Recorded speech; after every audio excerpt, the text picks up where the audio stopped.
Some of you were asking or wondering, what the weight of one of these SNOWCATs is. Well, this original SNOWCAT did not have the winch package.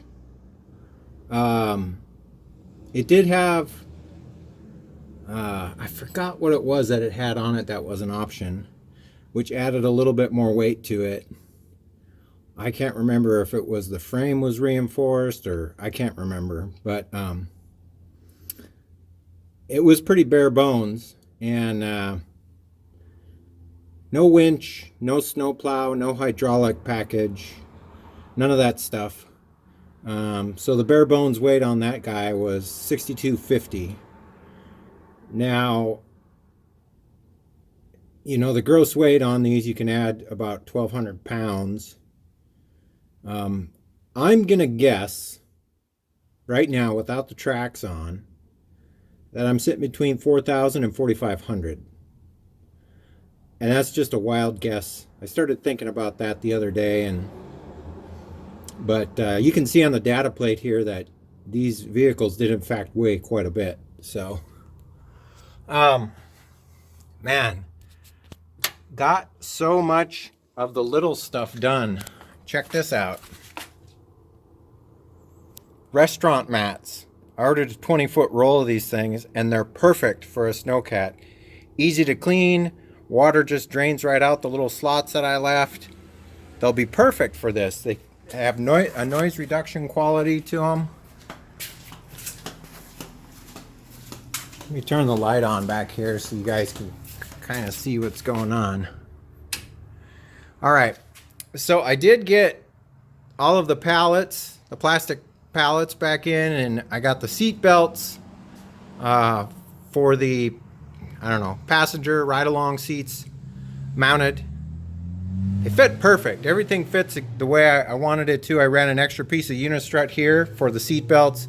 I also have some Z-brackets here that I'll have to get the smaller ones. I'll have to order some of the smaller ones. All I had was the 1 5/8. I need the 7/8 ones to actually tie these pallets down. But on the rear here, I just use a 90 because I had to notch out this area for this whole situation. So I made a mistake when I was doing my calculations to build these doors. I left the latch down here, but it wasn't that big of a deal. I just took some aluminum scrap that I had and I extended the handles up, and now everything works the way it's supposed to, so you can open it from the inside as well. Not a bad mod. I didn't time lapse a lot of this stuff because there was so much going on, and I just really wanted to focus on getting all these little tiny things that were either bothering me or needed to be taken care of done with. Door straps. I came across a couple ideas. The first one didn't work out. There wasn't enough room. I wanted to put at least two 1/4-20 bolts and strut nuts through it, and the way that these designed just didn't work out. So, but the bender works. The bender works awesome. So we know that bender works, and that'll be coming up here. You guys will see that in action here a little bit more when I start building the grousers for the tracks. So I went with a more simple design. It's just a 4-inch piece of 1/4-inch aluminum flat bar, and I took these Smittybilt straps. I flipped them around because I didn't like the logo on them, and I got them in there. The seats fit perfect. I did screw up, and I put the latch on the wrong side of the strut. I thought for sure that I had it right, but I screwed it up. So I left the actual latch portion down there, the actual buckle, because that aligns this to the strut, and I just welded a new one in. So I did it on both sides, and now this thing is pretty stout and sturdy.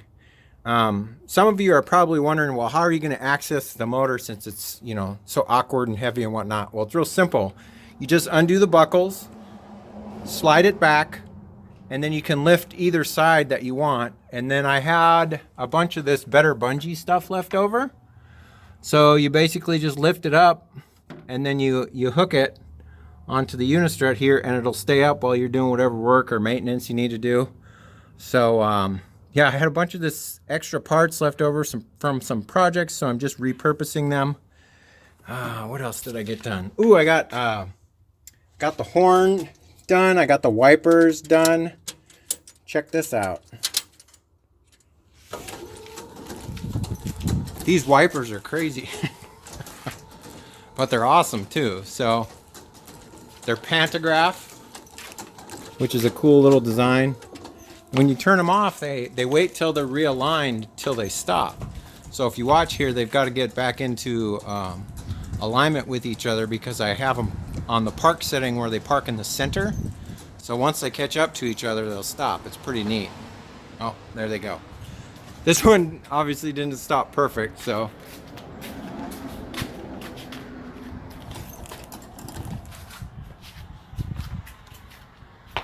That was a fun little project. I used bulkhead fittings to run some sprayers and jets out here to the arms.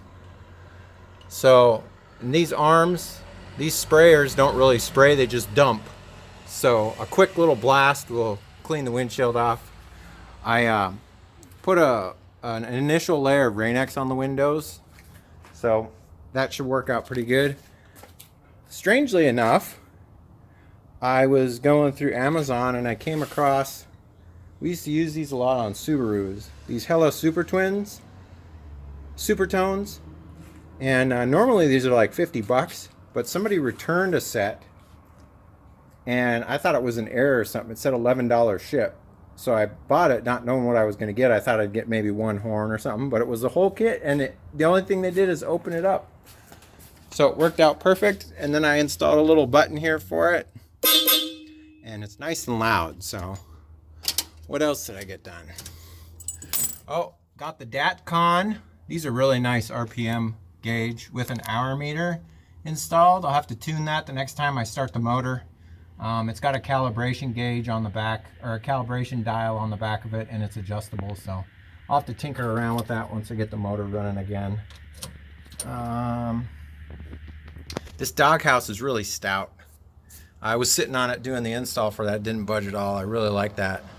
Obviously I'm gonna have to put some amenities in here like a cup holder and some of that stuff, but that will come along down the line.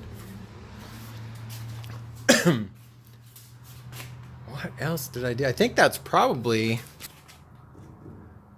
the majority of everything I did. I did have enough of this restaurant equipment mat stuff left over that I lined the inside of the boxes, the carry-all boxes. And it's coming down to it now, guys. The next part of the build is going to be the grousers. So I'm going to do probably an episode or two on those, and then I'm just going to focus on banging those out. I want to try to get at least 10 a day done. I don't know if that's going to be possible. August is the hottest month of the year here in Oregon. So I don't know how well I'll do with that, but I'm going to do my best. But if I could get 10, I'll have to see how the pattern goes. I'll have to get a pattern going. Oh, seat belts. So I screwed up again here. These seat belts are off the rear seat of a 2005 STI, but they don't clip into these, so I had to order the actual latches that go for the rear seats too, and I'll have to modify this to get them to work. But sitting up in here is so comfortable. Like, you guys wouldn't believe how well all these measurements worked out. Like, everything is perfect. I just love this whole setup. It's got a nice view of the gauges, and man, this really worked out good. Got the hand throttle on this side. All the gauges are nice and close within reach. I wish they would have built the original SNOWCATs like this, because this is much more, to me it's much more user friendly, but this is my first SNOWCAT, so what do I know, right? Clean those up with a stainless brush. They had a little bit of white powder corrosion on them. I think they're galvanized steel.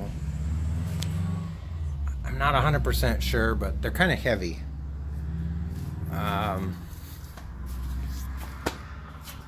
But yeah, I think that's probably going to be it for today, guys. I bet he's going to look so aggressive with the tracks on. If you guys like this video, give me a thumbs up. If you're not subscribed yet, I'd love to have you as a subscriber.